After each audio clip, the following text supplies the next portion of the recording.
Hi, I'm Chris Long, and welcome to another episode of 60-Second SEO.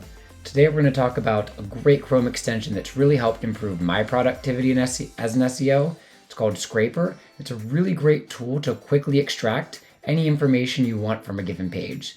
So I've added this to Chrome, and I can start accessing it by right-clicking different elements on a page.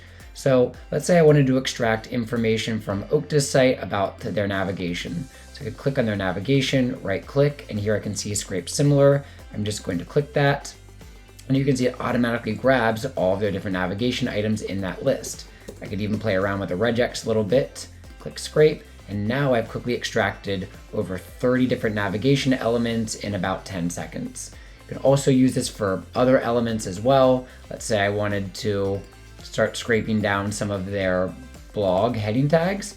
Once again, highlight, click Scrape Similar, and here you can see it scraping down all of the different H2 tags that it finds on the page. So a really powerful way to quickly get information that you want from a page without having to manually copy paste or write custom code in order to be able to do so.